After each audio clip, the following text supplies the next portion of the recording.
Hey everyone, picture this. It's a warm summer evening, and a mom's phone pings with a new message.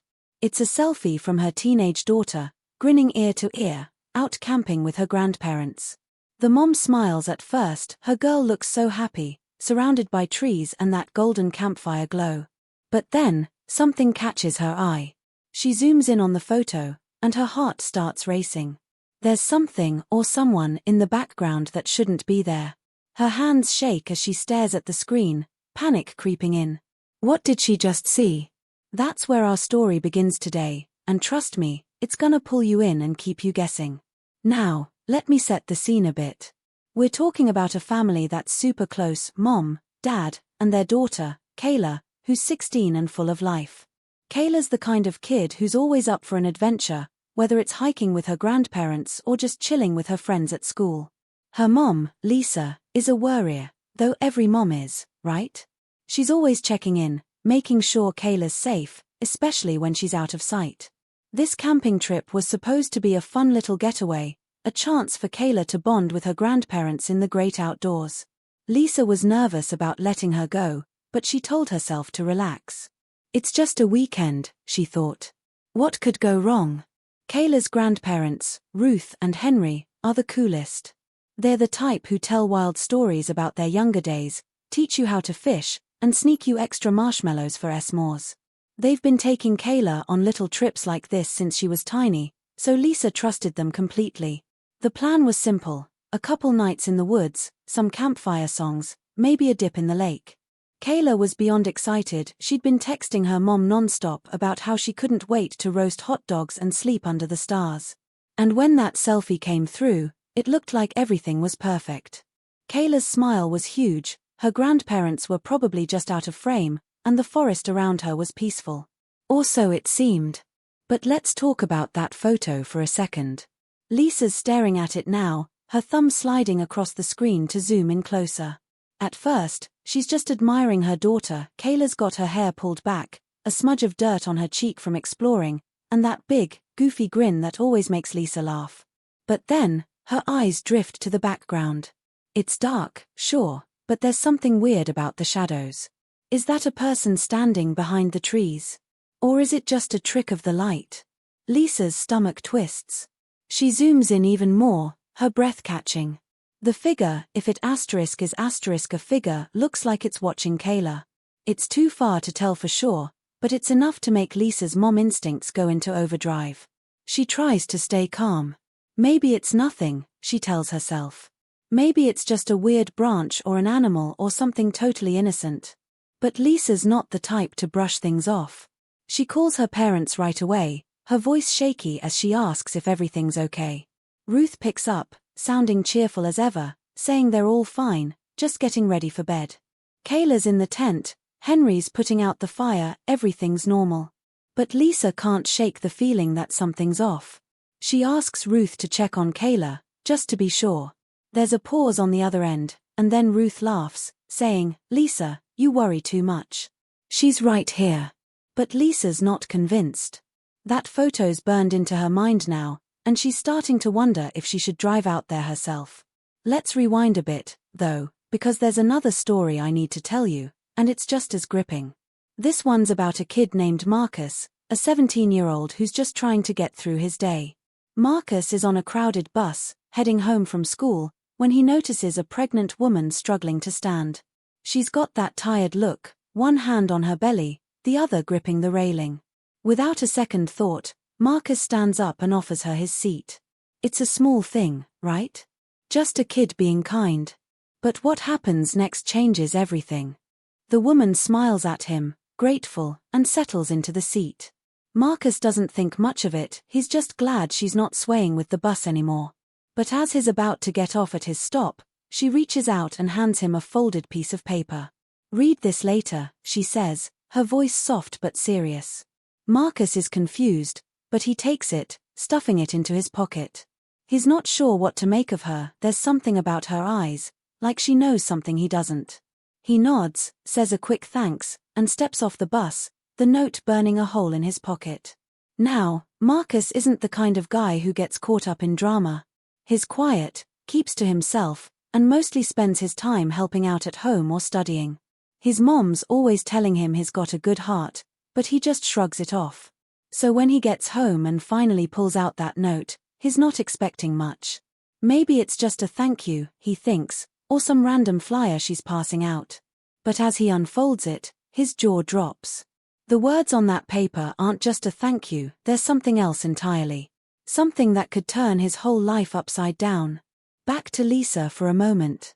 She's still staring at her phone, debating whether to call the police or just jump in the car and race to the campsite. Her parents keep saying everything's fine, but that photo's got her spiraling. She starts thinking about all the things she's heard on the news, people disappearing in the woods, strange encounters, things no one can explain. Her mind's running wild, and every second feels like it's stretching out forever. She texts Kayla, hoping for a quick reply, but there's nothing. Just silence. And that silence is louder than anything else. Meanwhile, Marcus is sitting on his bed, the note in his hands. He's read it 3 times now, and he still can't believe it. He wants to tell someone, his mom, his best friend, anybody, but the note's got him second-guessing everything. Should he follow what it says? Should he ignore it? He's just a kid who did a nice thing, how did it lead to this? He's got no idea what's coming, but he knows one thing. That woman on the bus wasn't random, and this note isn't just a piece of paper. Lisa's pacing now, her phone clutched tight. She's trying to call her parents again, but the signal's bad out in the woods, and the call keeps dropping. Her mind's stuck on that shadowy figure in the photo. Was it really there, or is she losing it? She thinks about driving out, but it's late, and the campsite's hours away. Every choice feels wrong, and the not knowing is eating her up. She looks at the selfie one more time, zooming in as far as the pixels will let her. And that's when she sees it, a detail she missed before. Her breath stops. It's not just a shadow. It's something much worse. And Marcus? He's still staring at the note, his heart pounding. He doesn't know what to do, but he knows he can't just sit there. The words on that paper are calling him to something bigger, something he's not sure he's ready for. He folds it up, slips it back in his pocket, and makes a choice. Whatever's next, he's stepping into it blind. So here we are, 2 stories, 2 moments hanging on the edge. Lisa's about to make a decision that could change everything for her and Kayla. Marcus is holding a note that's already shifting the ground under his feet. What's in the background of that selfie? What's written on that piece of paper? And how are these 2 stories connected?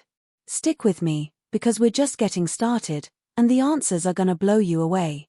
Lisa sat frozen on her couch, the phone screen glowing in the dim light of her living room. That selfie from Kayla was still open, zoomed in so far the pixels blurred the edges of whatever she thought she saw. A figure, maybe. A shadow that didn't belong. Her thumb hovered over the call button, itching to dial her parents again, but the last 3 tries had gone straight to voicemail. The campsite was out in the middle of nowhere, where cell service was spotty at best. She cursed herself for letting Kayla go, for thinking a weekend in the woods would be fine.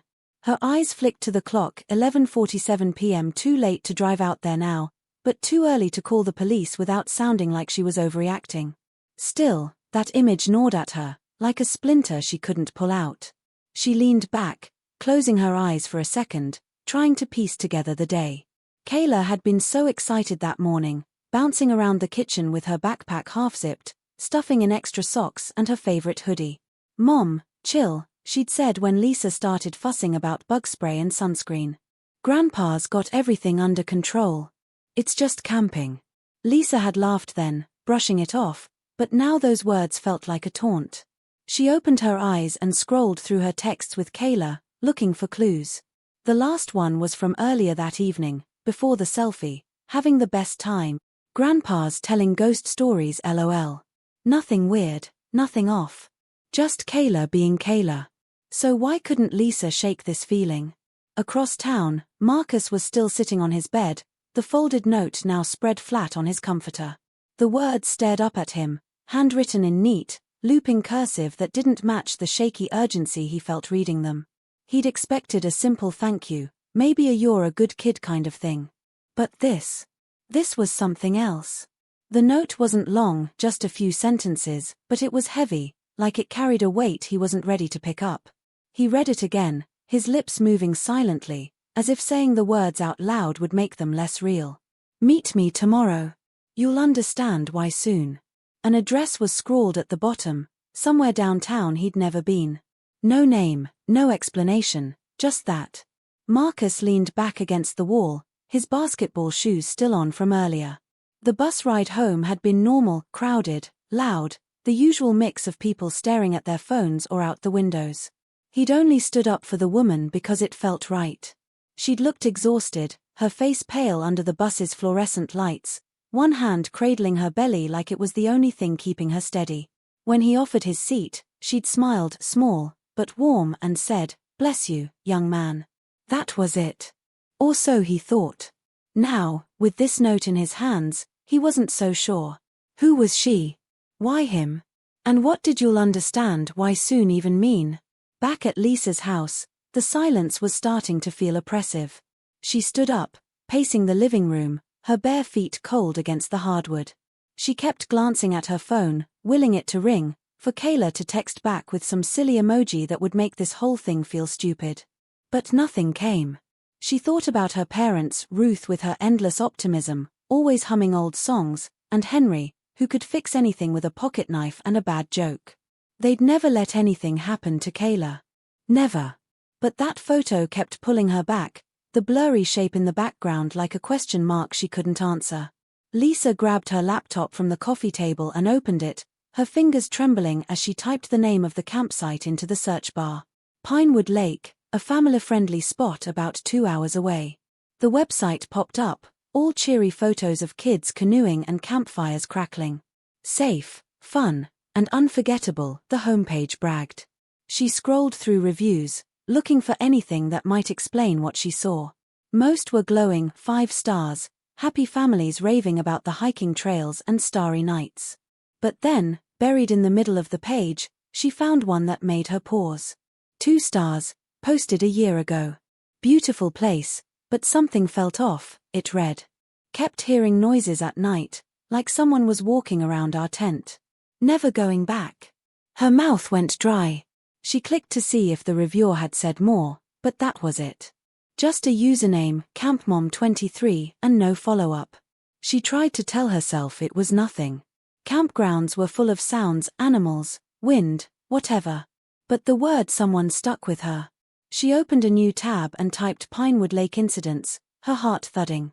A few news articles came up, mostly about minor stuff: a lost hiker who turned up fine, a campfire that got out of control. Nothing serious. Nothing that screamed danger. Still, she kept scrolling, chasing a gut feeling she couldn't name. Marcus, meanwhile, had slipped the note under his pillow, like hiding it would make it less real. He got up and peeked out his bedroom window, the street outside quiet except for a stray cat darting across the road. His mom was still at work, pulling a late shift at the hospital, so the house was empty. He thought about texting her about the note, but what would he even say? "Hey, Mom, some lady on the bus gave me a weird letter." She'd probably tell him to throw it out and go to bed. Besides, he didn't want to worry her, she had enough on her plate. He wandered into the kitchen, grabbing a glass of water, his mind still on the woman from the bus. She hadn't looked like anyone special, just a regular person, maybe in her 30s, with tired eyes and a plain grey coat. But there was something about the way she'd handed him the note, like she'd been waiting for him specifically. He shook his head, trying to laugh it off. This wasn't a movie. People didn't just hand out mysterious notes to random kids. Maybe she was just being nice, and he was reading too much into it. But as he sipped his water, he couldn't stop picturing her face, the way her fingers had brushed his when she passed him the paper. Lisa was back on her phone now, scrolling through Kayla's social media for anything recent. Her daughter wasn't big on posting, but she'd shared a story earlier that day, a quick video of her and Henry trying to pitch the tent, both of them laughing as it collapsed. Lisa watched it on loop, searching the background for anything strange. The woods looked normal, just trees and dirt and sunlight filtering through. No shadows, no figures. She let out a shaky breath, telling herself she was being paranoid. But then she remembered something Kayla had said a few days ago, almost in passing. Grandpa said the campsite's got some old stories. Like, creepy ones. Lisa had brushed it off then. Henry loved his tall tales, but now she wished she'd asked more. She texted her best friend, Sarah, hoping for a reality check. Hey, you awake? Got a weird vibe about Kayla's camping trip. Sarah replied almost instantly, what's up? She okay? Lisa hesitated, her thumbs hovering over the keyboard. How could she explain without sounding unhinged? She sent a selfie, but there's something in the background. Probably nothing, but I'm freaking out. Sarah's response was quick, send me the pic. I'll look. Lisa forwarded it, her stomach twisting as she waited. A minute later, Sarah texted back, it's blurry, but yeah, that shadow's kinda weird. You call her yet? Lisa's heart sank. Even Sarah saw it. She tried calling her parents again, but the call wouldn't connect. She pictured them at the campsite, Ruth probably asleep in her sleeping bag, Henry snoring loud enough to scare the birds. Kayla would be curled up with her phone, maybe sneaking a few texts before bed. They were fine. They had to be. But Lisa couldn't stop imagining worst-case scenarios, someone lurking in the woods, watching their tent, waiting. She grabbed her car keys, then set them down. Driving out there in the middle of the night was crazy, right? Or was staying here crazier? Marcus was back in his room, lying on his bed, staring at the ceiling. The note was still under his pillow, and he could feel it there, like it was radiating heat. He thought about the address at the bottom. Downtown, near the old library, a part of town he didn't go to much. What would happen if he showed up? Would the woman be there, waiting? Or was it some kind of trick? He'd seen enough news stories about scams to know better than to trust random strangers. But this didn't feel like a scam. It felt personal. He rolled over, grabbing his phone to distract himself. He scrolled through his messages, half hoping one of his friends had texted something dumb to pull him out of this spiral. Nothing. He opened a group chat and typed, "Yo, ever get a weird note from someone you don't know?" then deleted it before sending. He didn't want to explain, not yet. Instead, he searched the address from the note online, just to see what came up. A coffee shop popped up first, someplace called the Daily Grind. Reviews said it was quiet, kind of artsy, with good lattes. Nothing sketchy. But that didn't mean anything, did it? Lisa was back at her laptop, digging deeper into Pinewood Lake. She'd found a forum now, one of those old-school ones where campers swapped stories. Most of the threads were about fishing tips or the best spots for stargazing, but one caught her eye. Anyone else see weird stuff at Pinewood? She clicked, her pulse picking up. The original post was from 2 years ago, someone claiming they'd seen a guy in the woods who didn't look like a camper. He was just standing there, watching us, the poster wrote. No gear, no flashlight, nothing. Creeped me out. A few replies brushed it off, probably a hiker, they said, but others chimed in with their own stories. Footsteps at night. Shadows moving between trees. One person even swore they'd found footprints around their tent that didn't match anyone in their group. She slammed the laptop shut, her breath ragged. This wasn't helping. It was making it worse. She picked up her phone again, staring at Kayla's selfie. The figure in the background wasn't clear enough to be sure of anything, but it was there. She could feel it. She thought about calling the campsite's ranger station, but what would she say? "Hi, my daughter sent a photo, and I think there's a ghost in it." They'd laugh her off. Still, she looked up the number, just in case. The website said the office closed at 9 p.m., but there was an emergency line. Her finger hovered over it, then stopped. Not yet. She needed more.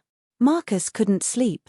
He kept thinking about the woman's face, the way she'd looked at him when she handed him the note. It wasn't just gratitude, it was like she knew him. But that was impossible. He'd never seen her before, not at school, not in his neighborhood, nowhere. He got up and paced his room, the floor creaking under his steps. Maybe it was nothing. Maybe she was just one of those people who liked messing with strangers. But the note didn't feel like a joke. It felt like a door, one he wasn't sure he wanted to open. He thought about his mom again, how she'd react if he told her. She was always saying he was too trusting, that he needed to watch out for himself. "You're a good kid, Marcus," she'd say, "but not everyone's good back." He wondered if this was one of those times. Still, he couldn't stop wondering what tomorrow meant. What would he find if he went to that address? Part of him wanted to tear the note up and forget it, but another part, the louder part, wanted answers. He sat back down, pulling the note out again. The ink looked darker now, or maybe that was just the light. Lisa was in the kitchen now, making coffee she didn't need. The clock said 12:32 a.m., and every tick felt like a countdown. She kept replaying her last conversation with Kayla, looking for anything she'd missed. It was just normal stuff, Kayla teasing her about packing too many snacks, promising to take lots of pictures. "I'll be fine, Mom," she'd said, rolling her eyes but smiling. Lisa had hugged her tight, like always, and watched her climb into her grandparents' old SUV. She'd waved as they drove off, the taillights fading down the street. Now, that moment felt like a lifetime ago. She went back to the living room, picking up her phone again. Still no texts, no calls. She opened the photo one more time, studying it like a puzzle. The figure in the background was just a smudge, but the more she looked, the more it seemed to have a shape. Arms, maybe. A head tilted toward Kayla. She shook her head, trying to clear it. She was tired, stressed, seeing things that weren't there. But what if they were there? What if Kayla was in trouble, and she was just sitting here? Marcus was thinking about his own mom now, how she'd raised him to be kind, to do the right thing even when it was hard. That's why he'd given up his seat, because it was what she'd taught him. But this note felt like it was pulling him somewhere else, somewhere he didn't understand. He wondered if the woman had picked him on purpose, or if it was just chance. Either way, he couldn't let it go. He set his phone alarm for early, telling himself he'd decide in the morning. Go to the address, or don't. Simple as that. But nothing about it felt simple. Lisa walked to the window, peering out at the dark street. The neighborhood was quiet, just streetlights and the occasional car passing by. She imagined Kayla out there in the woods, asleep in her tent, safe and sound. That's what she wanted to believe. But the photo wouldn't let her. She thought about her parents again, how they'd always been her rock. Ruth would be telling her to calm down right now, saying it was just her imagination. Henry would probably make a joke about Bigfoot. But they weren't here, and neither was Kayla. She sat back down, pulling a blanket over her lap. The house felt too big, too empty. She opened her texts again, typing out a message to Kayla. "Hey, sweetie, just checking in. You okay?" She hit send, watching the little delivered tag pop up. No reply. She waited, counting the seconds, then the minutes. Nothing. Her eyes went back to the photo, to that shadow that wasn't a shadow. She zoomed in again, her heart pounding. And then she saw it, a detail she hadn't noticed before. A glint, like eyes catching the campfire light. Marcus was finally drifting off, the note still tucked under his pillow. He dreamed of the bus, but it was empty except for the woman, sitting in his seat, smiling at him. She held out the note, but when he took it, it wasn't paper, it was heavy, like a stone. He woke with a start, his heart racing, the room still dark. The clock said 3:14 a.m. He reached under his pillow, feeling the note's edges. It was still there, still real. He lay back down, staring at the ceiling, wondering what he'd gotten himself into. Lisa was wide awake, her coffee cold on the table. She'd moved to the couch again, the phone in her lap, the photo still open. She couldn't stop looking at it, couldn't stop seeing that glint in the background. It wasn't just her imagination, she was sure of it now. Something was out there with Kayla, something her parents hadn't noticed. She thought about calling Sarah again, but it was too late, and she didn't want to drag her friend into this mess. Not yet. She needed to figure out what to do, but every option felt wrong. Stay here and wait. Drive to the campsite. Call for help. Each one came with its own kind of dread. She stood up, pacing again, her mind racing. She thought about Kayla's smile in the selfie, so bright and carefree. That's what she was holding on to, that her daughter was okay, that this was all a misunderstanding. But the glint in the photo kept pulling her back, like a warning she couldn't ignore. She grabbed her keys again, her hands shaking. Maybe driving out there wasn't so crazy. Maybe it was the only thing that made sense. She looked at the clock, 3:30 a.m. The road would be empty, the campsite quiet. She could be there by dawn. Marcus was up now, sitting on the edge of his bed. Sleep wasn't happening, not with that note sitting there like a challenge. He pulled it out again, reading it one more time. "Meet me tomorrow. You'll understand why soon." He traced the address with his finger, picturing the coffee shop. Maybe it was nothing. Maybe it was everything. He didn't know, but he knew he couldn't stay here wondering. He'd go, he decided. Just to see. Just to know. He set the note on his nightstand and lay back down, his mind still spinning. Lisa was at the front door now, her keys in one hand, her phone in the other. She opened the photo one last time, zooming in on that glint. It wasn't just light, it was something watching, something waiting. She didn't know what, but she knew she couldn't wait anymore. She stepped outside, the night air cold against her skin. The car was in the driveway, ready to take her to Kayla. She didn't know what she'd find at the campsite, but she knew she had to go. The photo was her only clue, and it was screaming at her to move. Lisa's car engine hummed softly as she pulled out of the driveway, the headlights cutting through the pre-dawn darkness. Her phone sat in the passenger seat, Kayla's selfie still open, that unsettling glint in the background haunting her every thought. The road stretched out empty before her, a 2-hour drive to Pinewood Lake that felt like it could take forever. Her hands gripped the steering wheel too tight, her knuckles pale. She kept replaying the moment she'd zoomed in on the photo, the way her stomach had dropped when she saw those eyes, or what she thought were eyes, staring back from the shadows. She didn't know what she'd find at the campsite, but sitting at home wasn't an option anymore. Kayla was out there, and so was whatever that thing was. The radio was off, the silence in the car heavy except for the faint hum of tires on asphalt. Lisa's mind raced, jumping between memories of Kayla and the nagging fear that she'd missed something earlier. Had Kayla seemed off when she left? Had there been a sign Lisa ignored? She thought back to the week before, when Kayla had been quieter than usual, spending more time on her phone, texting someone she wouldn't name. "Just a friend, Mom," she'd said, dodging Lisa's questions with that teenage shrug. Lisa hadn't pushed, not wanting to seem overbearing, but now she wondered if it was connected. Was Kayla hiding something? Or was Lisa just grasping at straws, trying to make sense of a photo that might mean nothing? Meanwhile, across town, Marcus was still awake, the note now crumpled slightly from being handled so much. He'd moved to the living room, sitting on the couch with the TV on low, some late-night infomercial droning in the background. The address on the note, 47, Harper Street, the daily grind, was burned into his brain. He'd looked it up again on his phone, zooming in on the map until he could picture the street corner. It wasn't far, maybe a 20-minute bus ride, but it felt like a different world. He kept asking himself why he was even considering going. He wasn't the kind of guy who chased mysteries. He went to school, helped his mom with groceries, played pickup basketball with his friends. Simple stuff. So why was this note pulling at him so hard? He thought about the woman on the bus again, trying to piece together every detail. Her grey coat, the way her hair was tucked behind her ears, the slight tremble in her hand when she gave him the note. She hadn't said much, but her eyes had locked onto his, like she was searching for something. Marcus wondered if he'd reminded her of someone, maybe a son, a nephew, someone from her past. Or maybe it was bigger than that.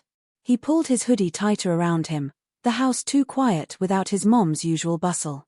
She'd be home soon, probably tired and cranky from her shift, and he'd have to decide whether to tell her. Part of him wanted to, but another part, a stubborn, curious part, wanted to figure this out on his own. Back on the road, Lisa's eyes flicked to her phone every few minutes, half expecting a text from Kayla or her parents. Nothing. She'd tried calling the campsite's emergency line before she left, but it rang and rang, no answer. That didn't help her nerves. She pictured Kayla in her tent, curled up in her sleeping bag, oblivious to whatever was out there. Ruth and Henry were probably snoring away, their old camping lantern flickering out. Lisa trusted them, she always had, but they weren't exactly spring chickens anymore. What if something happened, and they couldn't handle it? What if that shadow in the photo wasn't just a trick of the light? She passed a sign for Pinewood Lake, 78 miles to go. The road was starting to twist now, winding through hills that blocked the stars. Her mind drifted to a memory of Kayla as a little girl, maybe 6 or 7, on her first camping trip with her grandparents. She'd come home with a scraped knee and a huge grin, babbling about catching fireflies and learning to skip rocks. Lisa had laughed, kissing the top of her head, thinking how lucky Kayla was to have Ruth and Henry. Now, that memory felt sharp, like it was cutting her. She pressed her foot harder on the gas, the car picking up speed.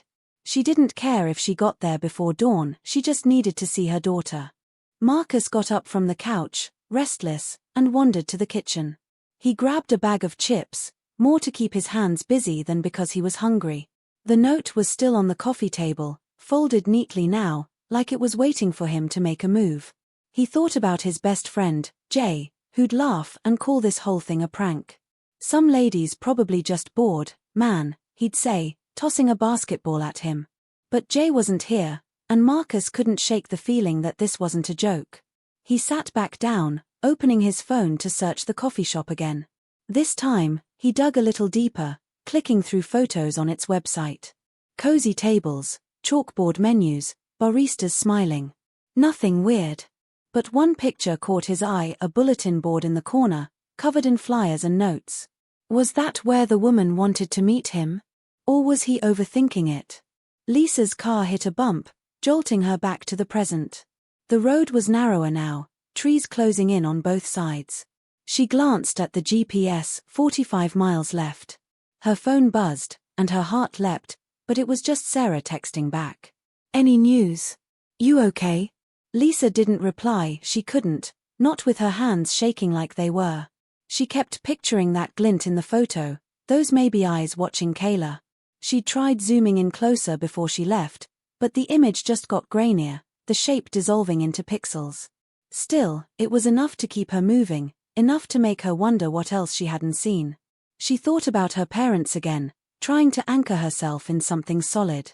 Ruth was the planner, always packing extra batteries and a first aid kit just in case. Henry was the storyteller, spinning tales about the woods that made Kayla's eyes go wide. But they weren't perfect. Ruth's knees weren't what they used to be, and Henry's hearing was spotty. Lisa hated thinking it, but what if they'd missed something? What if they hadn't noticed someone or something lurking nearby? She shook her head, trying to focus on the road. She was getting ahead of herself. She had to be. Marcus was back on the couch, the chips untouched beside him. He'd pulled up a local news site now, searching for anything about the daily grind or strange incidents downtown. Nothing stood out, just stories about a new park opening and some roadwork on Main Street. He switched to social media, typing the coffee shop's name into the search bar. A few posts popped up, mostly people tagging their friends in latte photos. But one comment, buried under a picture of a cappuccino, made him pause. Love this place, but it's kinda weird how that one lady's always there, just watching people. No name, no details, just a throwaway line. Marcus's stomach twisted. Was it her? He leaned back, rubbing his eyes. It was almost 4 a.m., and his mom would be home any minute. He needed to sleep, but his brain wouldn't shut off. He kept imagining showing up at the coffee shop, the woman waiting for him with that same intense look. What would she say? What did she want? He thought about his life, school, his part-time job at the corner store, saving up for a car. It wasn't perfect, but it was his. This note felt like it could pull him somewhere else, somewhere he wasn't ready for. But ignoring it didn't feel right either. Lisa's car climbed a hill, the headlights catching a deer that darted across the road. She slammed on the brakes, her heart pounding, the seatbelt digging into her chest. The deer vanished into the trees, and she sat there for a second, catching her breath. Her phone was still silent, no texts, no calls. She checked the signal, one bar, flickering in and out. Great. She thought about turning back, but she was too far now, too close to Kayla. She eased her foot back on the gas, the car creeping forward. The woods felt alive around her, branches swaying in the wind, shadows shifting just out of sight. She remembered a conversation with Henry a few weeks ago, when he'd been planning the camping trip. Pinewood's got history, he'd said, his eyes twinkling like he was about to launch into one of his stories. Old logging town, some say it's haunted. Lisa had rolled her eyes, telling him to stop scaring Kayla. But Kayla had leaned in, grinning, begging for details. Henry had laughed, saying it was just folklore tales of lost workers, strange lights in the trees. Lisa hadn't thought much of it then, but now those words felt heavier. What if there was truth to them? What if Kayla had stumbled into something no one could explain? Marcus heard the front door creak open, his mom's keys jingling as she stepped inside. "You still up?" she called, her voice tired but warm. He stuffed the note into his pocket, not ready to explain. "Yeah, just couldn't sleep," he said, forcing a smile as she walked into the living room. She looked at him, her nurse's scrubs wrinkled, her eyes narrowing like she could tell something was off. "Everything okay?" she asked, dropping her bag on the floor. Marcus nodded, but his hand stayed in his pocket, the note's edges pressing against his fingers. He wanted to tell her, really, he did, but the words wouldn't come. Not yet. Lisa was deep in the forest now, the road barely wide enough for her car. The GPS said 20 miles to go, but it felt like she was driving into nowhere. Her phone had no signal at all now, the screen blank except for Kayla's photo, still open from earlier. She kept glancing at it, that glint in the background pulling her like a magnet. She thought about her own childhood, camping with her parents, how safe she'd always felt. She wanted that for Kayla, those memories, that warmth. But now, all she could think about was getting to her, making sure she was okay. She passed a rusted sign for Pinewood Lake, half hidden by vines. The campsite was close, but the woods felt thicker, darker, like they were swallowing the road. She wondered what Kayla was doing right now, sleeping, hopefully, dreaming of s'mores and fireflies. But the photo wouldn't let her believe it. That shadow, that glint, it was something else, something watching. Lisa's hands tightened on the wheel, her breath shallow. She didn't know what she'd find at the campsite, but she knew she couldn't turn back.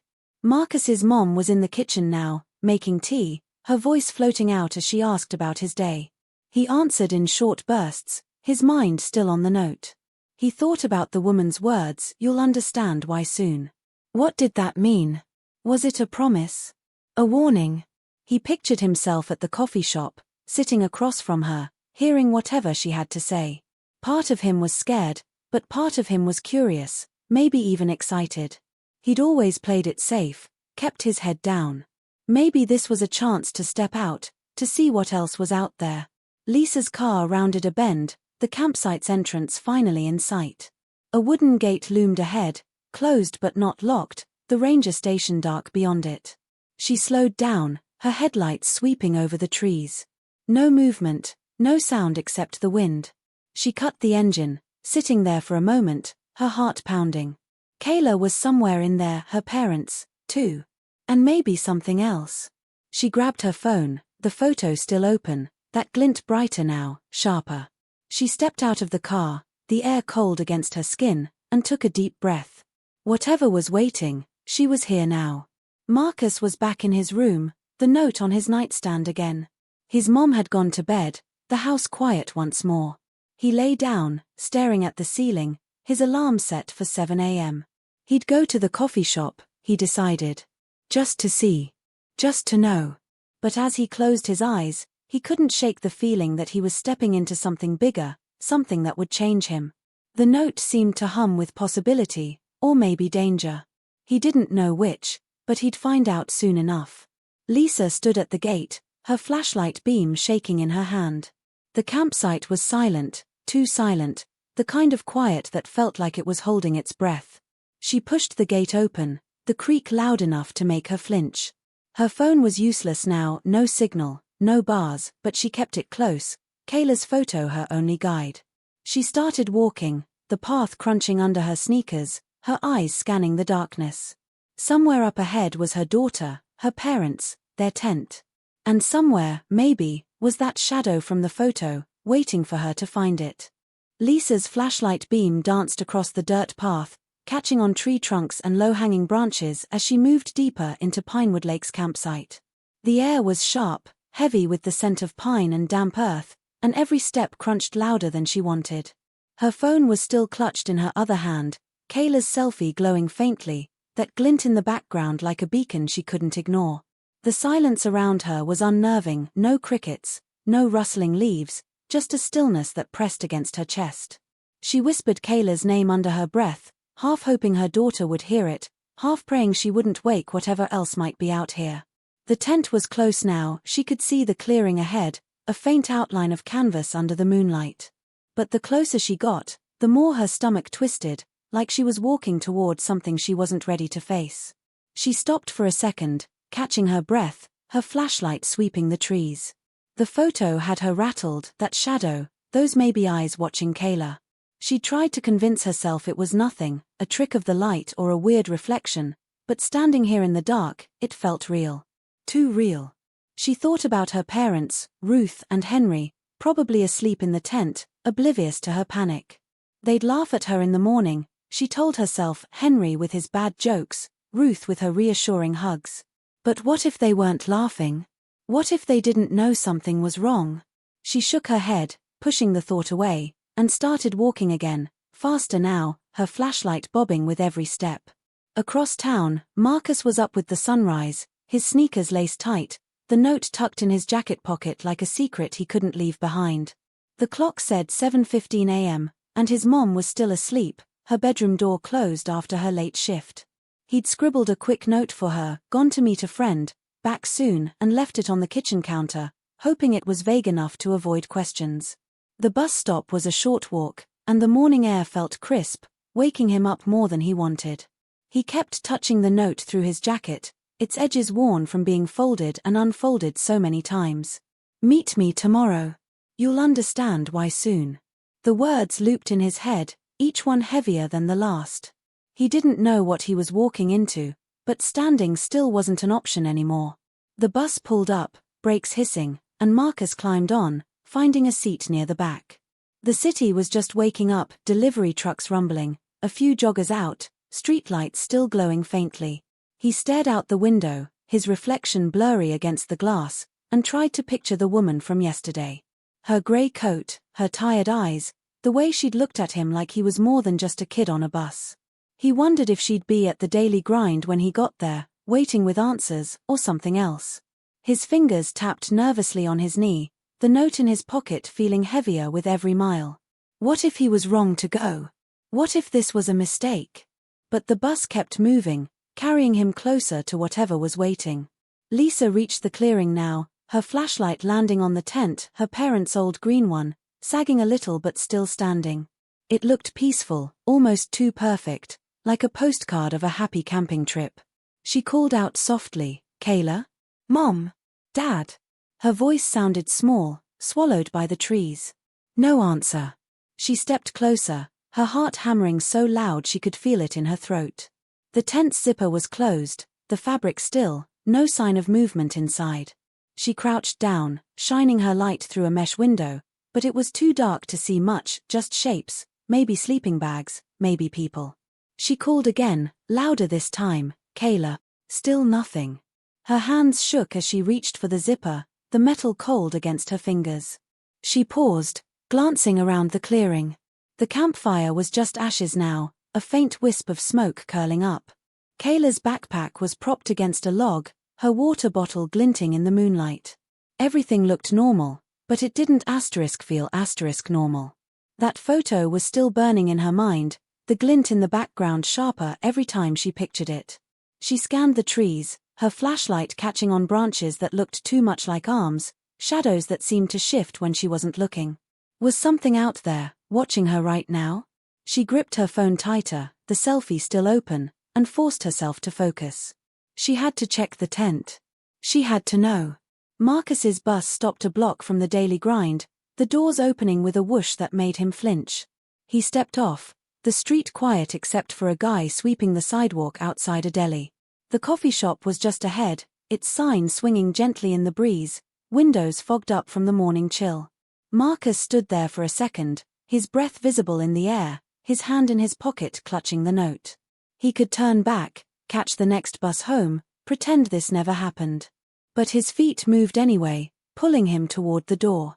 The bell above it jingled as he stepped inside, the smell of coffee hitting him like a warm wave. A few people were scattered around, 2 women chatting at a corner table, an older guy reading a newspaper, but no sign of her. Not yet. He ordered a hot chocolate, mostly to have something to hold, and sat near the window, his eyes flicking to the door every time it opened. The note was on the table now, unfolded, the address staring up at him like a challenge. He checked his phone, 7:45 a.m. Still early.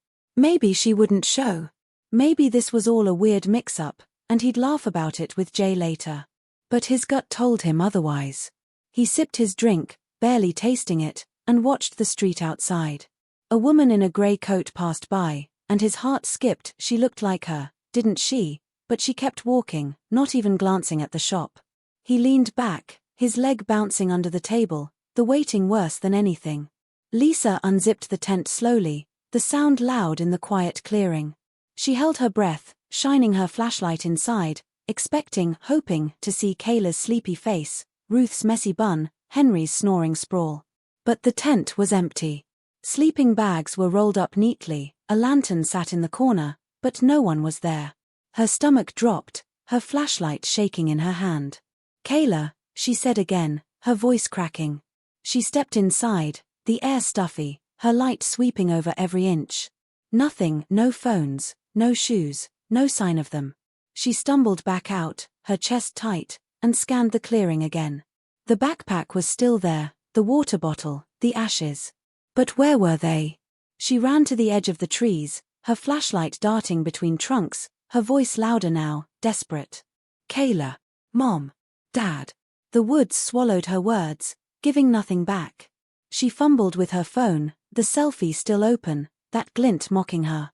She zoomed in again, her hands trembling, and noticed something new, a faint outline around the shadow, like a hand reaching toward Kayla. Her breath caught, her knees weak. Was this real? Was she losing it? She turned back to the tent, her light catching on something near the campfire, a scrap of fabric, torn, half buried in the dirt. It looked like Kayla's hoodie, the one she'd been wearing in the photo. Marcus was still at the coffee shop, his hot chocolate cold now, the note untouched on the table. The door jingled again, and this time, he looked up to see her, the woman from the bus, no question. Same grey coat, same tired eyes, though she seemed different today, more alert, like she'd been waiting for this moment. She spotted him and walked over, her steps deliberate, no smile this time. Marcus's mouth went dry, his hand closing over the note like it could protect him. She slid into the seat across from him, her hands folded on the table, and said, "You came." Her voice was soft, but it carried a weight that made his skin prickle. He nodded, unable to speak, his heart pounding like it wanted to escape. She leaned forward, her eyes searching his face, and for a moment, he thought she might cry.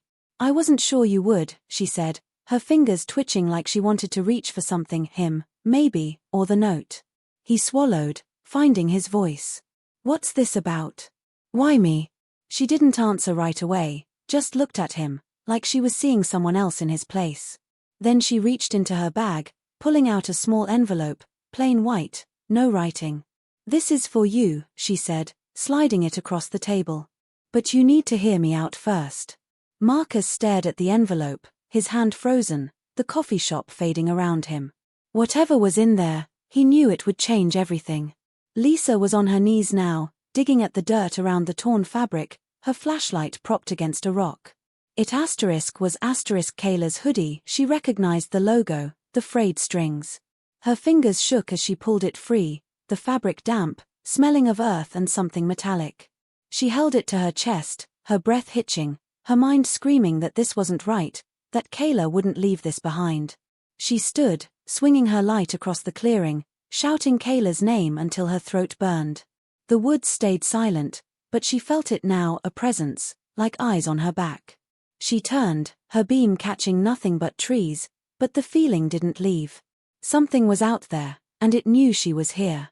She stumbled toward the tent again, her flashlight flickering, low battery, great timing. She grabbed Kayla's backpack, rifling through it for anything, a phone, a note, a clue. Just snacks, a hairbrush, a folded map. She opened the map, her hands clumsy, and saw a red circle drawn around a spot labeled Old Mill. Henry's handwriting, sloppy but clear. Her heart raced. Had they gone there? Why? She remembered his stories about the mill, how it was abandoned, maybe haunted, a place kids dared each other to visit. Was Kayla there now? With that shadow from the photo? Marcus's hand hovered over the envelope, the woman's eyes still on him. Open it later, she said, her voice low, almost a whisper. After we talk. He wanted to grab it, rip it open, demand answers, but something in her tone stopped him. She leaned closer, her hands clasped tight, like she was holding herself together. You did something kind yesterday, she said. That's why I chose you. Marcus frowned, his voice shaky. Chose me for what? She didn't answer, just glanced at the door, like she was expecting someone else. The bell jingled again, and Marcus turned, his pulse spiking, but it was just a barista carrying a tray. When he looked back, the woman's face was pale, her lips tight. We don't have much time, she said, and he felt the world tilt under him. Lisa was running now, the map clutched in one hand, her flashlight flickering in the other. The path to the old mill was overgrown, branches snagging her jacket, but she didn't care. Kayla was out there, her parents, too, and she wasn't stopping until she found them. The woods felt alive now, every snap of a twig making her jump, every shadow looking like that figure from the photo. She tripped, catching herself on a tree, her flashlight dropping to the ground. It went out, leaving her in darkness, her breath loud in her ears. She fumbled for it, her fingers brushing something cold, smooth, not a rock, not a stick. She froze, her heart stopping, as a faint sound came from deeper in the woods, a voice, maybe, or just the wind. But it sounded like Kayla. Marcus was gripping the table now, the envelope untouched, the woman's words echoing in his head. You need to know something, she said, her voice barely above a whisper. About who you are. He stared at her, his mouth open, no words coming out. The coffee shop was too warm, too loud, the clink of cups and hum of voices drowning out his thoughts. He wanted to run, to stay, to understand. She reached for his hand, her fingers cold, and he didn't pull away. Listen to me, she said, her eyes locked on his. It's not an accident you're here. The door jingled again, and this time, her head snapped up, her face tightening. Marcus turned, seeing a man in a dark jacket step inside, his eyes scanning the room. The woman's grip on his hand tightened, and she whispered, "Don't trust him." Lisa was back on her feet, her flashlight dead, the map her only guide under the faint moonlight. The voice, or whatever it was, had stopped, but she kept moving, her sneakers sinking into the mud.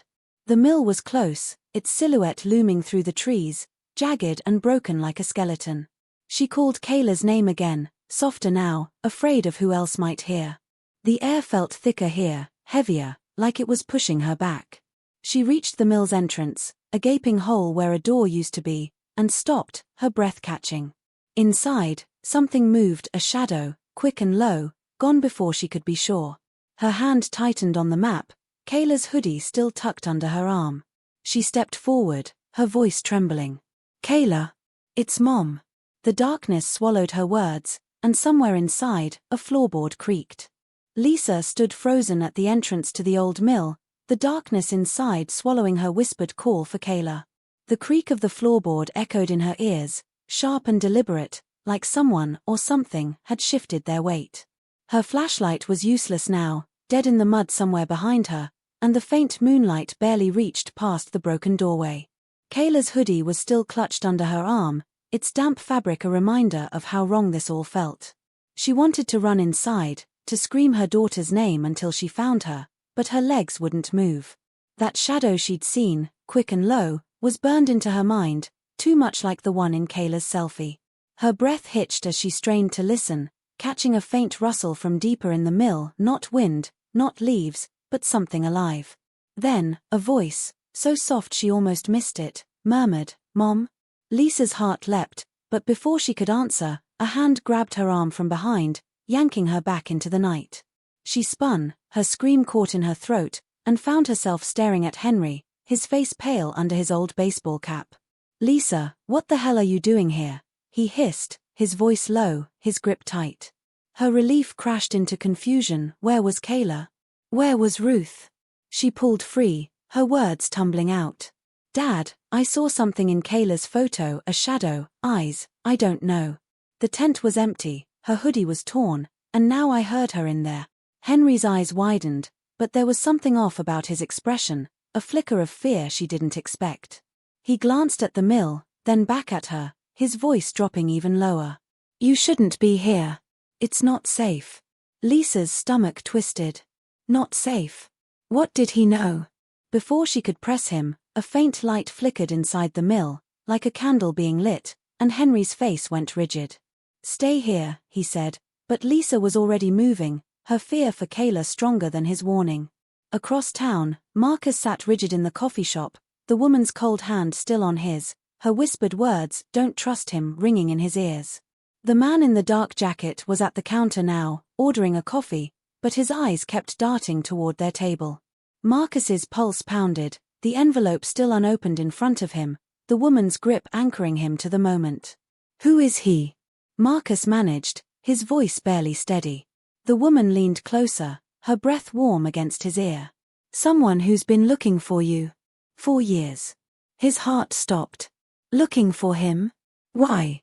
He wanted to ask, but her eyes flicked to the man again, and she pulled back, her voice urgent. Take the envelope and go. Now. I'll find you later. Marcus hesitated, his hand hovering over the envelope, but the man was turning now, his gaze locking onto them, and something in his stare made Marcus's skin crawl. He grabbed the envelope, stuffing it into his jacket, and stood, his chair scraping loud against the floor. The woman nodded, a quick, sharp motion, and Marcus moved toward the door, his legs shaky but carrying him forward. The bell jingled as he stepped outside, the morning air hitting him like a slap.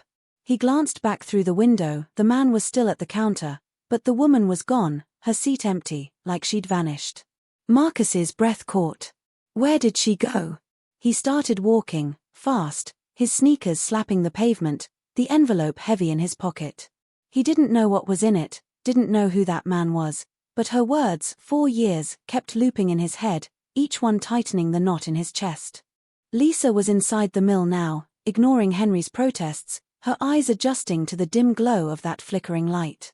The air was thick with dust and mildew, the floor littered with broken boards and rusted tools. She called for Kayla again, her voice echoing off the walls, but no answer came.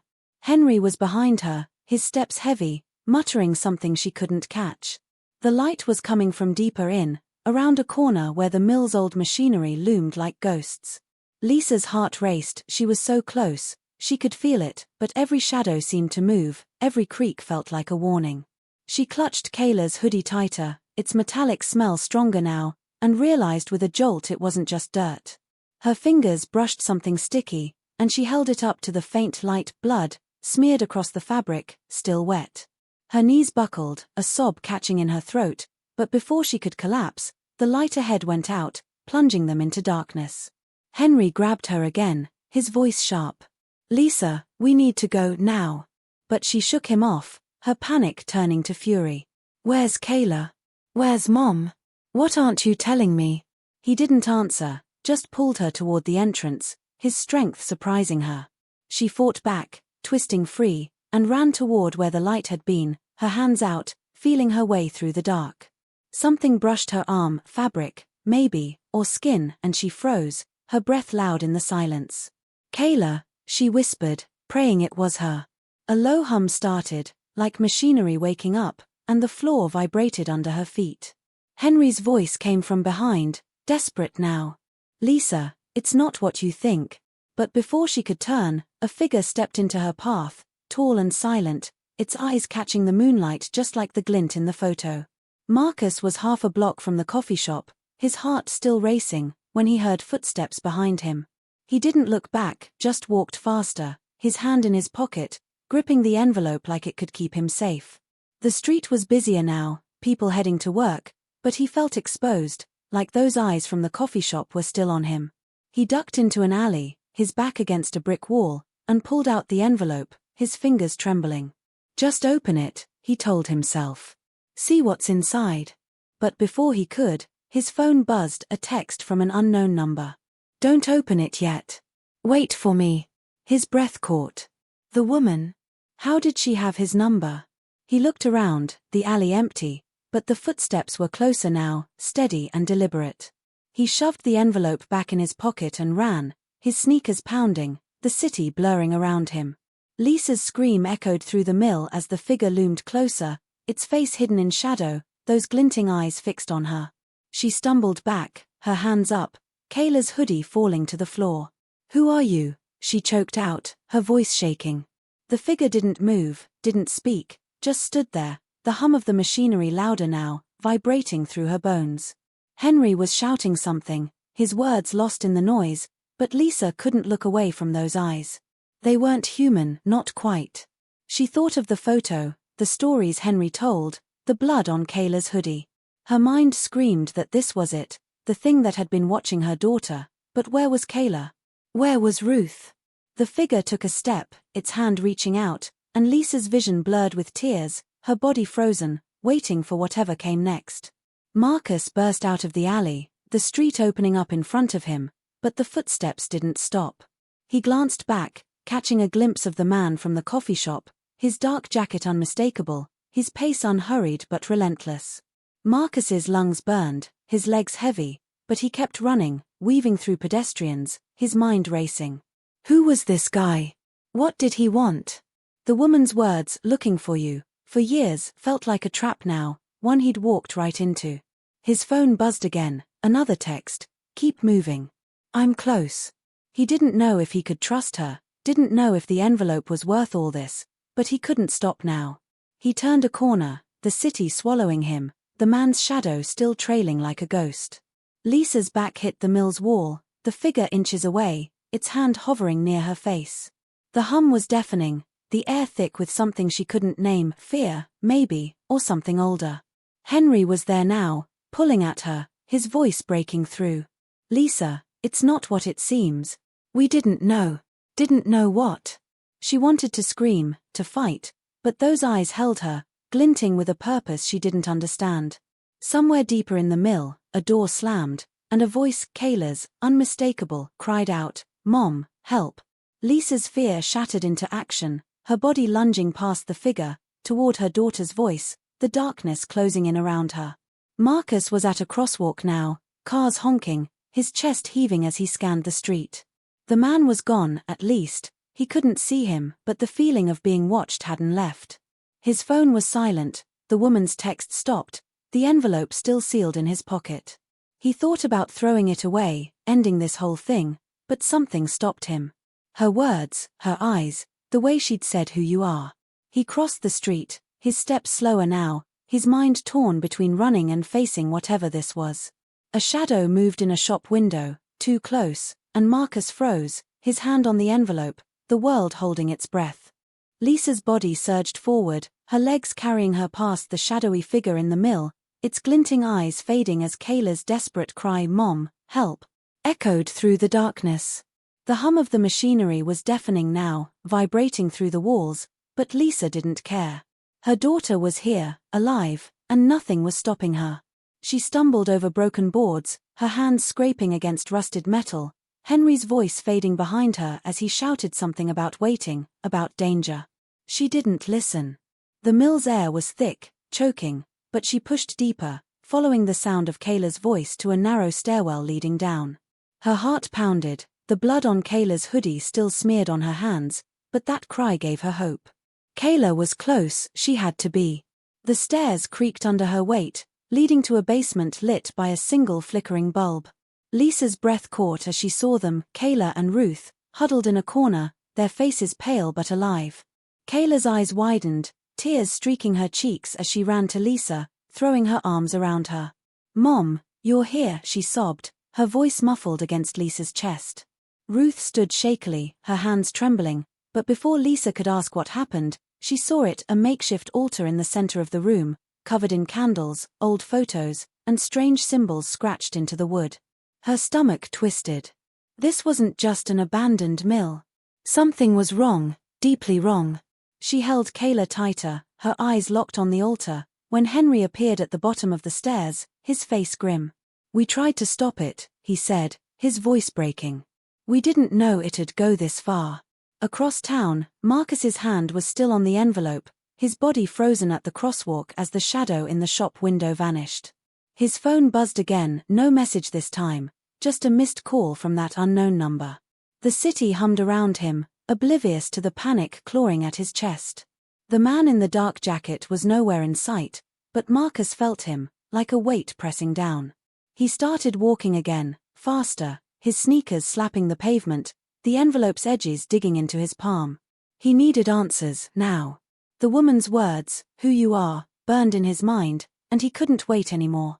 He ducked into a quiet park, his hands shaking as he tore open the envelope, his breath hitching at what he found inside: a faded photo of a boy who looked just like him, maybe 5 years old, and a letter with one line, "You're not who you think you are." Lisa pulled back from Kayla, her hands cupping her daughter's face, searching for injuries. "Are you okay? What happened?" Kayla's voice was shaky, her eyes darting to the altar. "We were camping, and Grandpa said he wanted to show me the mill, said it was just a cool old place. But then, someone was here, Mom. They locked us down here."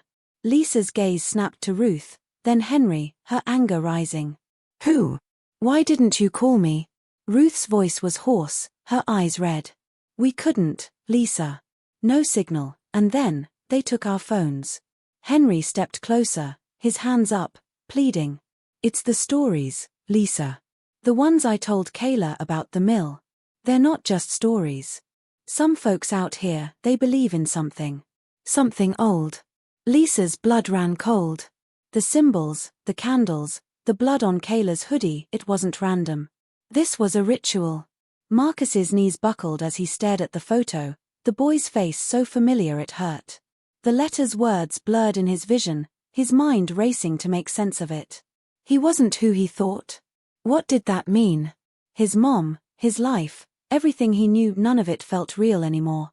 He flipped the photo over, finding a date written on the back, 2008.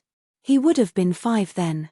His hands shook as he stuffed it back in the envelope, his eyes scanning the park. No one was there, no man in a dark jacket, no woman in a grey coat, but he felt watched, exposed. His phone buzzed again, a text this time, "Run." His close. Marcus's heart stopped. He didn't think, just ran, his legs carrying him toward the park's exit, the photo and letter heavy in his pocket, his world unraveling with every step. Lisa turned to the altar, her fear mixing with rage. "What is this, Dad? What did you drag Kayla into?" Henry's face crumpled, his voice barely a whisper. "I didn't know, Lisa. I thought it was just folklore, ghost stories to spook the kids. But there's people out here, a group, they think the mill's special. They think it needs protecting." Kayla clung to Lisa, her voice small. "They said I was part of it, Mom. Because I came here." Lisa's breath caught, her eyes scanning the symbols, circles, lines, something that looked like a name. She grabbed Kayla's hand, then Ruth's, pulling them toward the stairs. "We're leaving. Now." But as they moved, the bulb flickered out, and footsteps, slow, heavy, came from above. Henry froze, his voice a hiss. "They're back." Marcus hit the street, his lungs burning, the city a blur of noise and color. He didn't know where he was going, just that he had to keep moving. The text, his close, was all he could think about. Who was he? The man in the jacket? Someone else? He thought of the woman, her eyes, her warning about not trusting him. The photo in his pocket felt like a bomb, ready to explode everything he'd ever known. He turned a corner, nearly crashing into a woman pushing a stroller, and muttered an apology, his eyes scanning for any sign of pursuit. A dark shape moved across the street, too quick to be sure, and Marcus's heart skipped. He pulled out his phone, his thumb hovering over his mom's number, but stopped. What would he say? He kept running, the truth in his pocket pulling him forward. Lisa's group crept up the stairs, the footsteps above growing louder, deliberate.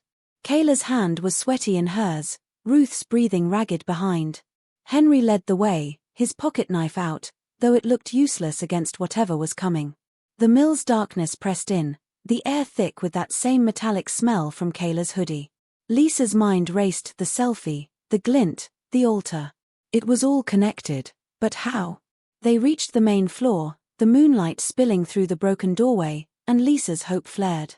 They could make it to the car, get out before whoever was here found them. But as they stepped forward, a figure appeared in the entrance, not the one from before, but a woman, her face half hidden by a hood, holding something that glinted like a blade. "You shouldn't have come," she said, her voice calm, almost sad. Lisa pushed Kayla behind her, her voice steady despite her fear. "Let us go. We're not part of this." Marcus was at a bus stop now, his chest heaving, his eyes darting for any sign of the man. The street was quiet, the morning crowd thinning, but he couldn't shake the feeling of being hunted. He pulled out the photo again, staring at the boy's face, his face, he was sure of it now. The letter's words echoed, "You're not who you think you are."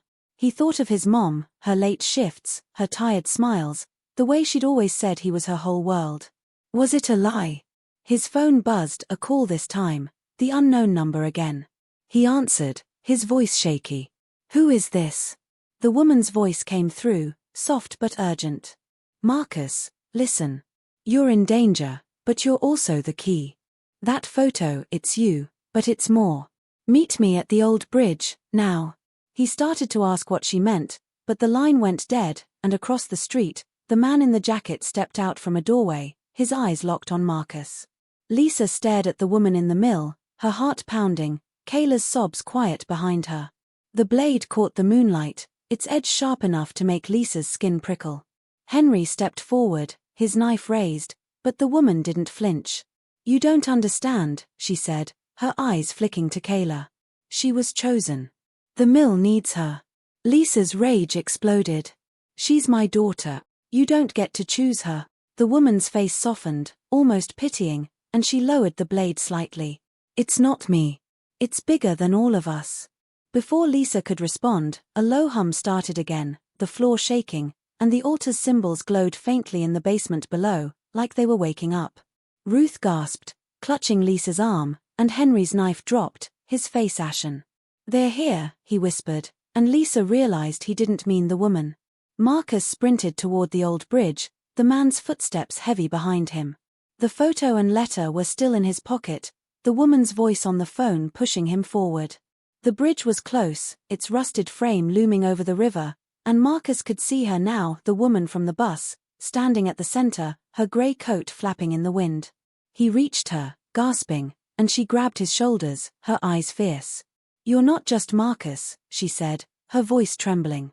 "You're part of something, someone they've been searching for. That man, he works for them." Marcus's mind reeled, the photo's face flashing in his head. "Who am I?" he demanded, but before she could answer, the man appeared at the bridge's edge, a gun glinting in his hand. The woman pushed Marcus behind her, her voice steady. "You're too late," she told the man, but her eyes said otherwise. Lisa's group backed away from the woman with the blade, the mill's hum growing louder, the symbol's glow creeping up the stairs. Kayla clung to Lisa, whispering, "Mom, what's happening?"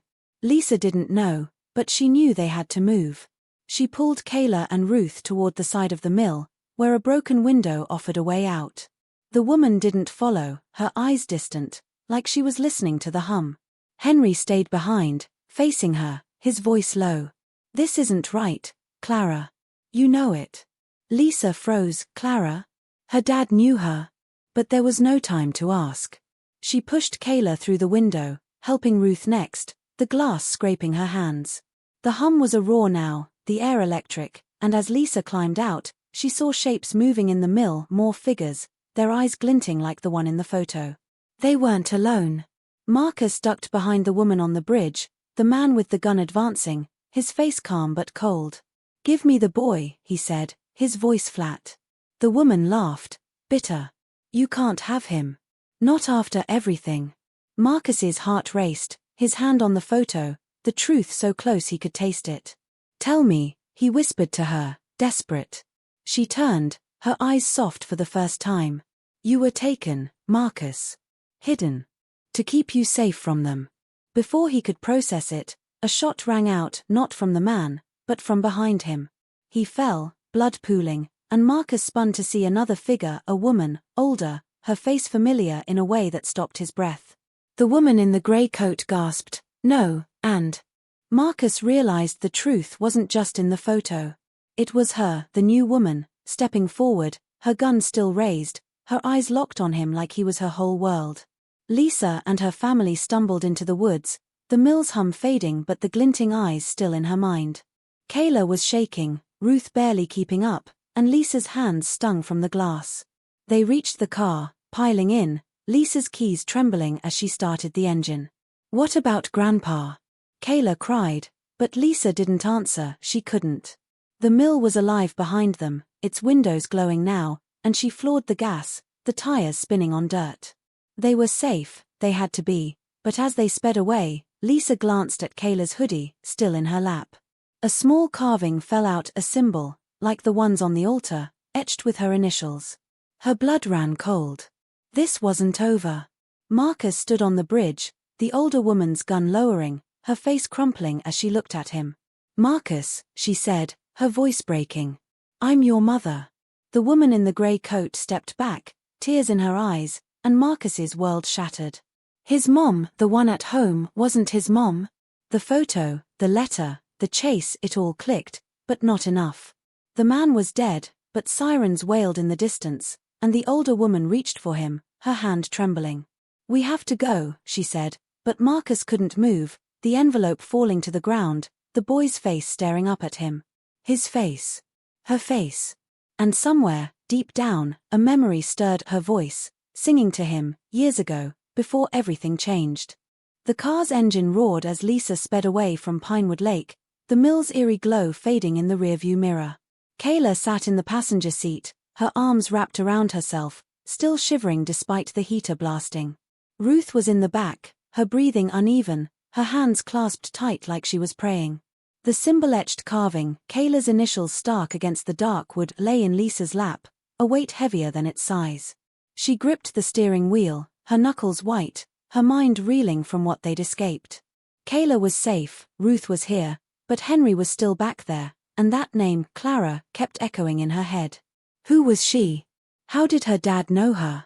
And what did that carving mean? The road stretched dark and empty, but Lisa felt anything but free. The woods seemed to watch them, their shadows too long, too alive. Kayla's voice broke the silence, small and shaky. "Mom, what was that place? Why'd they want me?" Lisa's throat tightened. She wanted to say something comforting, to promise it was over, but the carving in her lap said otherwise. "I don't know, sweetie," she admitted, her voice soft. "But you're with me now. That's what matters." Kayla nodded, but her eyes stayed on the window, watching the trees blur past. Lisa glanced at Ruth in the mirror, hoping for answers, but her mom's face was drawn, her lips pressed thin. "Mom," Lisa said, sharper than she meant. "What did Dad mean? About not knowing it'd go that far?" Ruth's eyes met hers, then dropped. "Later, Lisa," she whispered. "Please." Lisa's stomach twisted, but she didn't push, not yet. They needed to get home, to feel safe, before she could unravel whatever Henry had left behind. Across town, Marcus stood rooted to the old bridge, the woman claiming to be his mother just steps away, her gun now at her side, her eyes wet with tears.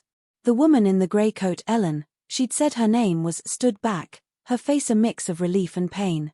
The man in the dark jacket lay dead at the bridge's edge, blood pooling under him, and the distant sirens were getting louder. Marcus's hand shook, the envelope and photo scattered on the ground, the boy's face, his face, staring up from 2008. "You're my mother," he said again, his voice cracking, the words too big to fit in his head. The woman, Grace, she'd called herself, nodded, stepping closer, her hand reaching for him. "I never stopped looking for you," she said, her voice breaking. "They took you, Marcus. To keep you from me." His mind spun, memories of his mom, the one at home, with her tired smiles and late shifts, clashing with this stranger's face, her voice stirring something deep, like a song he'd forgotten. Ellen spoke now, her words rushed. "We don't have time, Grace. They'll be here soon." Marcus's eyes flicked to the body, then the photo, then Grace. "Who's they? What's happening?" Grace's face hardened, but her hand stayed soft on his arm. "People who wanted you for what you represent. A symbol, a hope. I'll explain everything, I promise, but we have to move."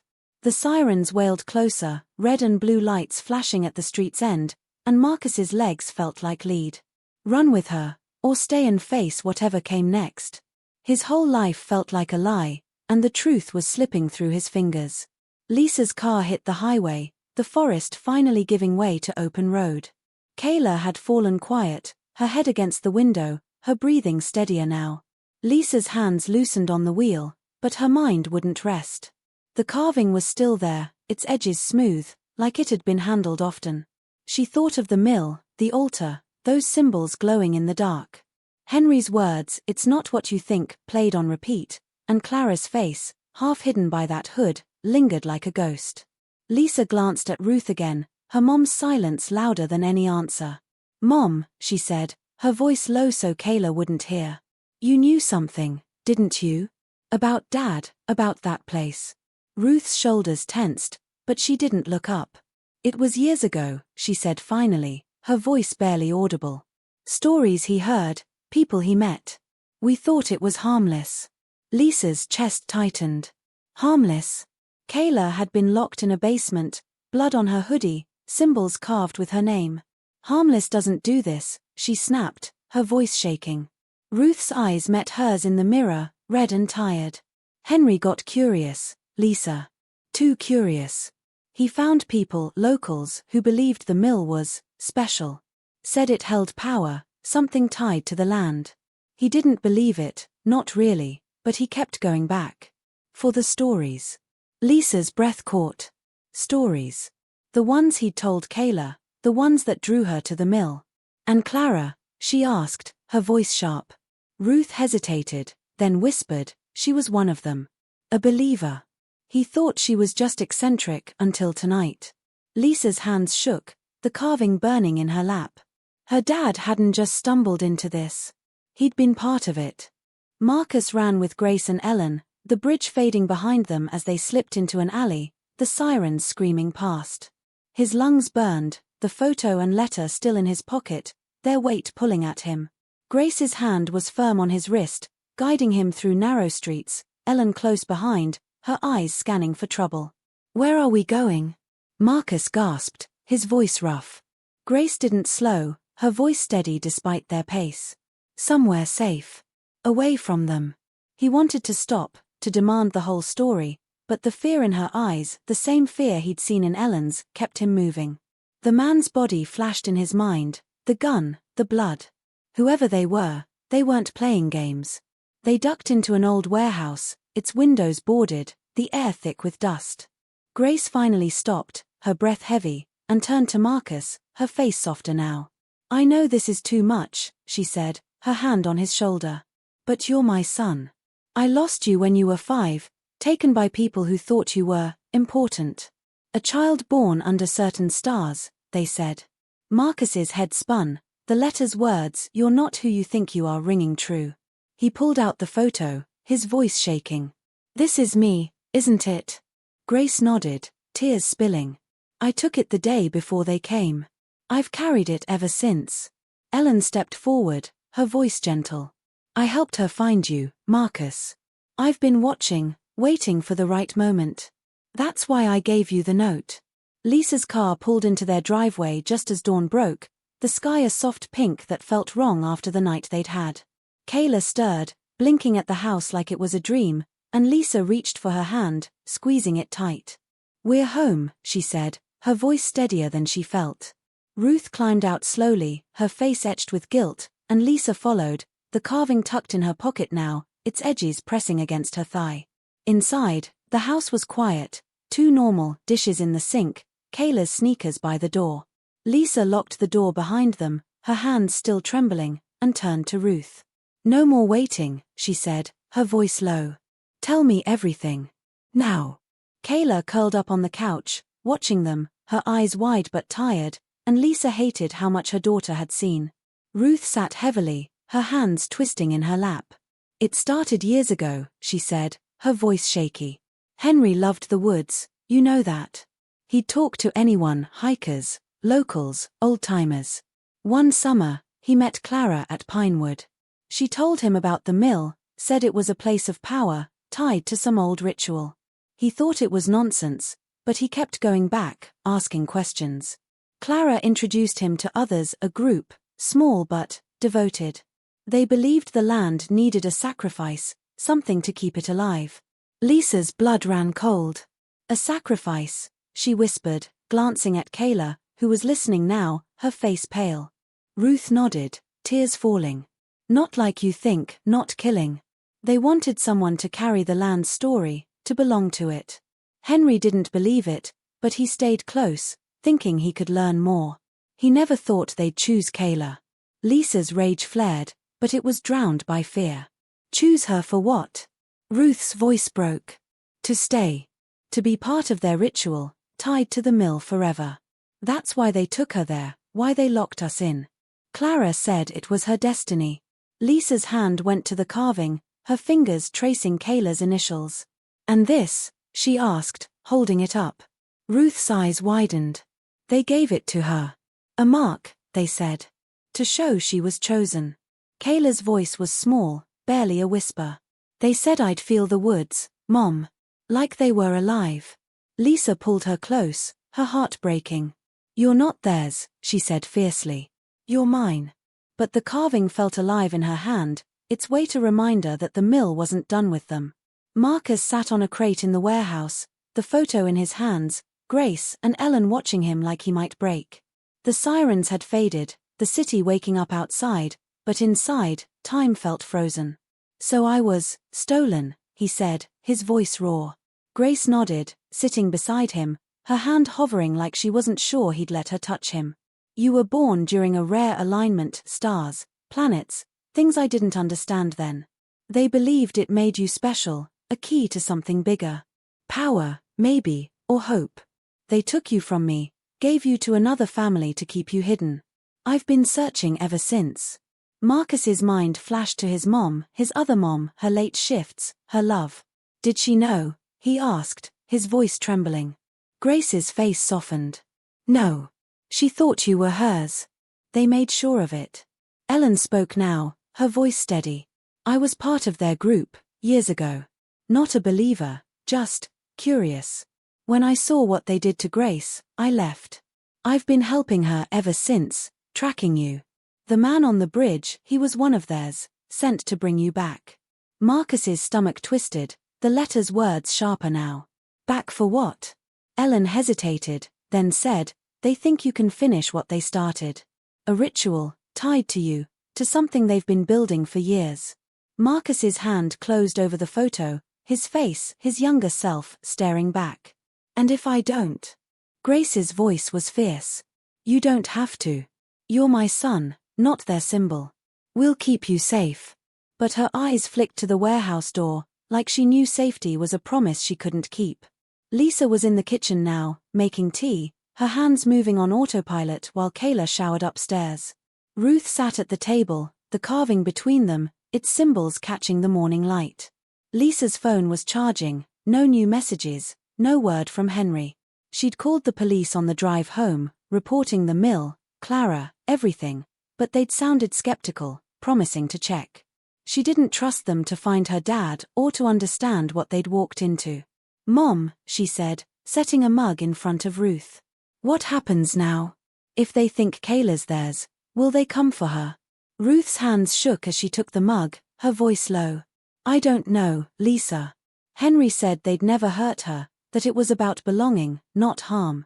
But after last night, she trailed off, her eyes on the carving, and Lisa knew she was thinking of Clara's blade, the glowing symbols, those glinting eyes. Kayla came downstairs, her hair wet, her face cleaner but still drawn. She sat next to Lisa, her hand finding her mom's. I'm sorry, she whispered. I shouldn't have gone to the mill. Lisa's heart ached, and she pulled Kayla close. This isn't your fault, sweetie. None of it. She looked at Ruth, her voice firm. We need to find Dad. And we need to make sure they can't come after her again. Ruth nodded, but her eyes were distant, like she was seeing Henry in that mill, facing Clara alone. Lisa's phone buzzed, a text from Sarah. You okay? Heard about Pinewood on the news. Lisa's breath caught. The news. She opened her phone, searching, and found it, a local report about a disturbance at the mill, police on scene, no details yet.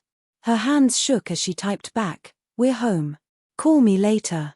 But her eyes stayed on the carving, its initials a quiet threat. Marcus was walking now, Grace and Ellen flanking him, the warehouse behind them as they moved through the city's back streets. The photo was in his pocket, the letter too, but he hadn't looked at them again, not yet. Grace's story was still sinking in, her voice filling the gaps as they walked. "I found you through Ellen," she said, her eyes on the ground. She'd been watching the group, saw you with the woman who raised you. We waited, planned, until we could reach you without them knowing. Marcus's throat tightened. "Why now?" Grace's face was grim. They were closing in. That man, he wasn't alone. They've been tracking you, waiting for the right time. Marcus's mind flashed to the note, Ellen's handwriting, the coffee shop. "The right time for what?" he asked, his voice sharp. Ellen answered, her voice low. "An event. Something they've been preparing for years. You're the last piece." They stopped at a small motel, its neon sign flickering, and Grace paid for a room in cash, her movements quick, practiced. Inside, Marcus sat on the bed, his hands clasped, the weight of everything crushing him. "So I'm supposed to just run? Forever?" Grace knelt in front of him, her eyes fierce. "No. We fight. We end this. But first, you need to know who you are." She pulled a necklace from her pocket, a small pendant carved with a symbol, a circle, lines branching out, like the one in his letter. "This was yours," she said, pressing it into his hand. "Before they took you." Marcus's fingers closed around it, the metal warm, and for the first time, he felt a spark of something, memory, maybe, or truth. But the motel window rattled, a shadow passing outside, and Ellen's hand went to her pocket, her face tight. "They're here," she whispered. Lisa was on the phone with the police now, her voice steady as she gave them everything, Clara's name, the altar, Henry's absence. Kayla was upstairs, asleep finally, and Ruth was pacing, her guilt a heavy cloud. The officer promised to follow up, said they'd found items at the mill but no suspects yet. Lisa hung up, her eyes on the carving, now on the kitchen counter. She searched online for Pinewood Lake, digging deeper than before, and found a forum thread she'd missed, a local historian talking about the mill's past, its ties to an old group who believed the land was alive, needing keepers to protect it. The symbols matched the carving, the altar, and Lisa's heart sank. This wasn't new. It was old, rooted deep, and Kayla had been pulled into it because of Henry's curiosity.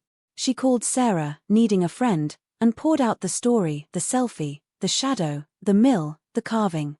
Sarah listened, her voice calm but worried. "Lisa, you need to get that thing out of your house. It's not safe." Lisa's hand hovered over the carving, its wood warm under her fingers. "What if it's tied to Kayla? What if they use it to find her?" Sarah's silence was answer enough. Lisa wrapped the carving in a dish towel, tucking it into a drawer, but it didn't feel like enough. The news played in the background, a reporter at Pinewood now, talking about unexplained artifacts and a missing camper, Henry, she knew. Her chest ached, but she couldn't cry, not yet. Kayla needed her strong, and Ruth needed her to hold it together. Marcus was in the motel bathroom, splashing water on his face, the pendant around his neck now, its weight grounding him. Grace and Ellen were outside, talking in low voices, planning their next move.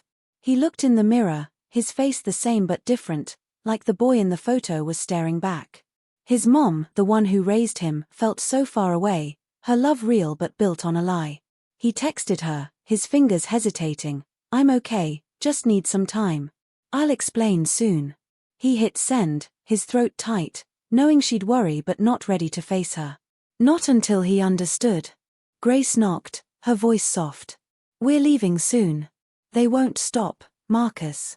He nodded, even though she couldn't see, and gripped the pendant, its symbol a piece of a puzzle he was still solving.